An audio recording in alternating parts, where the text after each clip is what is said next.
প্রথম আমাদের জানতে হবে যে ফুসফুস কি।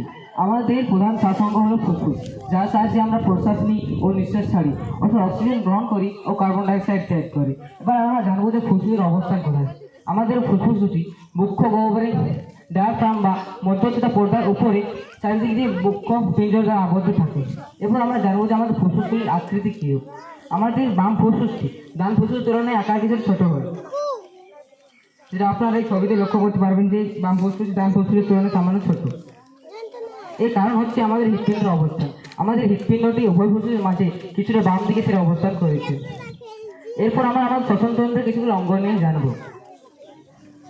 আপনারা এই ছবিতে লক্ষ্য করতে পারবেন সর্বোপরে রয়েছে আমাদের স্বরযন্ত্র, যার সাহায্যে আমাদের স্বর উৎপন্ন হয়, এবং স্বরযন্ত্রের নিচে রয়েছে শ্বাসনালী। আপনারা এইখানটাতে স্পর্শ করলে বুঝতে পারবেন যে সেখানে শ্বাসনালী রয়েছে, যা কতগুলি চুড়ির মতো খণ্ডক নিয়ে গঠিত। এই খণ্ডকগুলোকে বলা হয় ট্রাকিয়া, এবং এই ট্রাকিয়া আমাদের বুকের মধ্যে গিয়ে দুই ভাগে ভাগ হয়। এই ভাগগুলোকে বলা হয় ব্রঙ্কাস। এই ব্রঙ্কাস দুটি আমাদের উভয় ফুসফুসের মধ্যে কিছুটা গাছের শাখা পোশাকার মতো প্রবেশ করে ছড়িয়ে পড়ে। এই শাখা পোশাকগুলো একদম প্রান্তে কটি বায়ুথলি রয়েছে। এই বায়ুথলিকে বলা হয় অ্যালভিওলাই, এবং এই ফুসফুসগুলির উপর একটি স্তর রয়েছে এইখান থেকে, এবং এই স্তরটিকে বলা হয় প্লিউরা।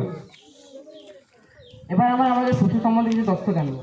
আমরা জানি যে আমাদের বাম ফুসফুস ডান ফুসফুসের তুলনায় ছোট হয়, কিন্তু কিছু কিছু ক্ষেত্রে দেখা গিয়েছে যে আমাদের বাম ফুসফুস ডান ফুসফুসের তুলনায় বড় হয়েছে। আমার আগের বক্তা যিনি বলেছিলেন যে আমাদের হৃৎপিণ্ড কিছু কিছু ক্ষেত্রে ডান দিকে অবস্থান করতে পারে, স্যার সেই কারণে আমাদের বাম ফুসফুসটি ডান ফুসফুসের তুলনায় বড় হয়ে থাকে।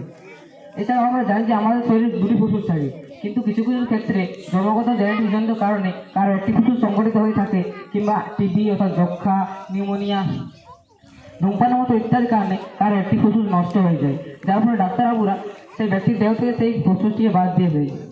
কিন্তু তাও সেই ব্যক্তির জীবনে থাকতে পারে, কারণ আমাদের উভয় দুটি ফুসফুস 10টি 20 সেগমেন্ট নিয়ে গঠিত।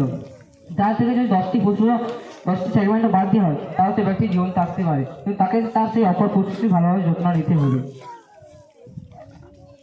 এখানে আমাদের কাছে একটি ফুসফুসের মডেল রয়েছে।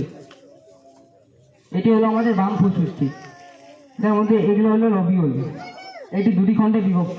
এটা হলো দুটি খণ্ডগুলো বলা হয় লোব, এবং এর ভেতরে কয়েকটি বায়ুথলি থাকে, এই ছোট ছোটগুলো, এগুলোকে বলা হয় অ্যালভিওলাই। নমস্কার।